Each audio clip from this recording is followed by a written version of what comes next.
Olá pessoal, sejam bem-vindos para mais uma aula da nossa disciplina de Educação, Etnia e Identidade Cultural.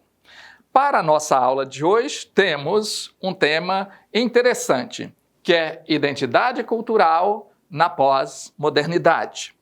Como vamos compreender isso? Vamos já caminhar um pouco para chegarmos nos conteúdos da nossa aula.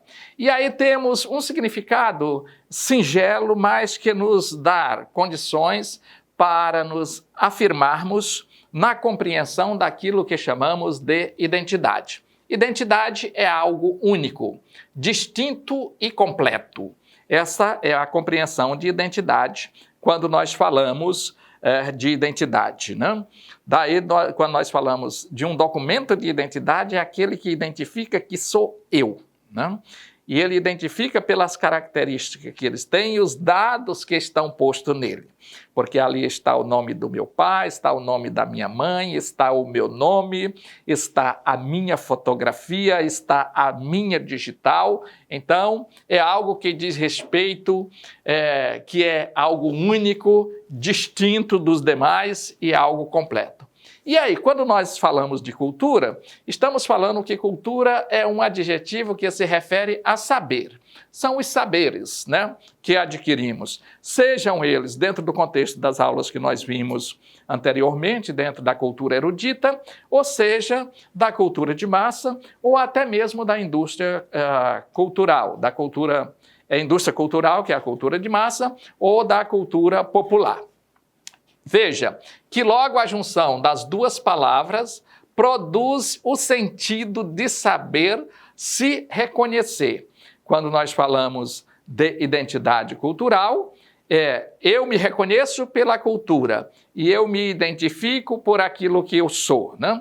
Então vejam que essa junção de identidade e de cultura vai chegar a esse ponto aqui, saber se reconhecer. É quando nós nos reconhecemos dentro do grupo social que fazemos parte, dentro dos espaços sociais, e aí quando eu falo de espaços sociais, eu falo de espaços econômicos, espaços familiares, espaços escolares, espaços políticos, e são os espaços que nós permeamos no nosso dia a dia, né?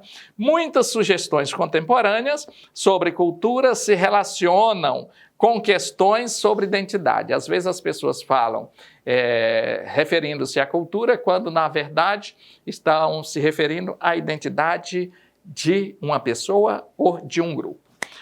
Pronto, isso aqui era só um chamamento para podermos entrar para a identidade na pós-modernidade, que é a temática da nossa aula. Hall, ele discute a questão da identidade cultural na chamada modernidade tardia, né?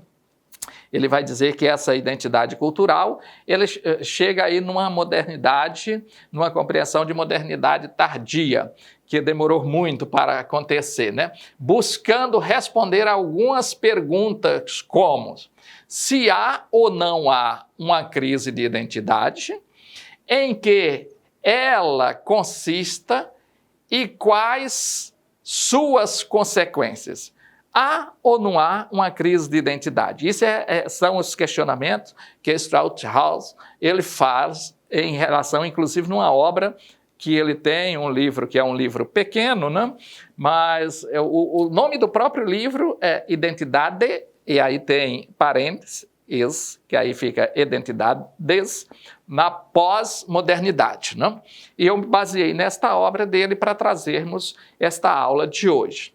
Veja que, para isso, o autor ele traz mudanças do conceito de sujeito e identidade no século XX.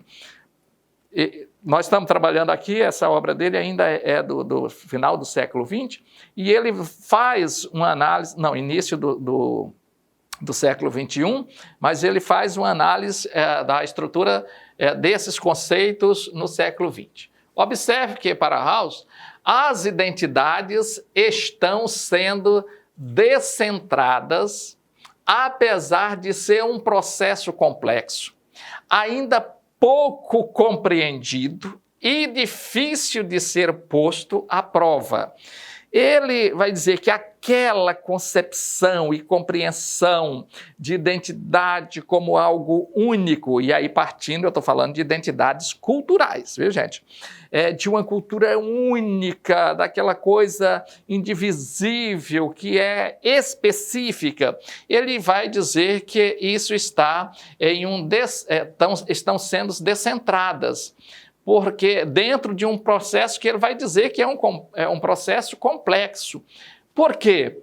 E ainda é pouco compreendido e difícil de ser posto à prova, porque vai ocorrendo na observação das relações sociais, das estruturas da sociedade. Rawls desenvolve sua reflexão considerando a fragmentação nas sociedades modernas, apresentando de forma simples as três concepções de sujeitos presentes na modernidade. E aí temos as mudanças na modernidade tardia e o jogo de identidades nesse contexto. Ele vai dizer que dentro desses dois parâmetros aqui, são três concepções de sujeito, que estudaremos um pouco mais adiante, e essas concepções de sujeito é justamente pelas mudanças tardias e pelo jogo de identidades que ocorre dentro desse contexto das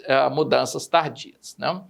Vejam que, para Rawls, o sujeito iluminista compreendido como indivíduo totalmente centrado, eu sou iluminado, então aflora muito essa questão do eu, unificado, dotado de razão, criou uma concepção muito individualista, não? Do sujeito, ou seja, eu sou o que sou, né? Eu sou indivisível, eu sou isso aqui, eu sou único, eu sou específico. Sim, enquanto pessoa, do ponto de vista físico, biológico, do ponto de vista de DNA, mas nós estamos falando do ponto de vista de cultura. E aí, quando falamos, por isso que é identidades culturais na pós-modernidade, aí que torna esse sujeito individualizado, né? Individualista. Esta é uma visão do iluminismo, né? Essa liberdade individual, e aí muita gente aproveita dessas teorias e dessas visões de mundo para fazer até aquilo que não pode, né? Passar por cima dos direitos dos outros, não? Observe que Rawls admite que, diante da crescente mudança do mundo moderno e da compreensão que a autonomia deste sujeito não era exatamente como era concebida, pois ele também é formado na relação com as outras pessoas. Desenvolve-se a concepção do sujeito sociológico.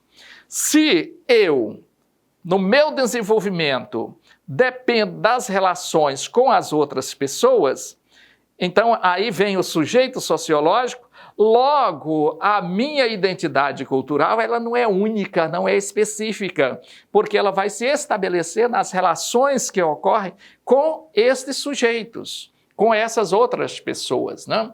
Então, segundo Rawls, a concepção de sujeito sociológico caracteriza-se como uma identidade em busca de uma estabilização entre o interior e o exterior, ou seja, entre as questões endógenas, internas, e as questões exógenas, as questões externas, né? O mundo pessoal e o mundo público, internalizando sentimentos subjetivos em lugares objetivos no mundo social e no mundo cultural. Então, ele vai dizer que essas mudanças que vão ocorrendo, elas vão interferir de formas subjetivas e de formas objetivas neste mundo social e cultural do qual nós fazemos parte. Tá? Então veja que dentro dessa identidade cultural, essas concepções demonstram a busca por uma identidade fixa e permanente, mas atualmente elas encontram-se em colapso. Rawls vai dizer que estão em colapso, em crise ou em deslocamento. Ele vai utilizar tanto colapso como crise ou deslocamento. Desta transformação surge o conceito de sujeito pós-moderno, pois, diferentemente dos dois conceitos anteriores, esse sujeito não é caracterizado por uma identidade fixa ou permanente. E aí sim, nós vamos fazer essas discussões no próximo vídeo. Voltamos já já.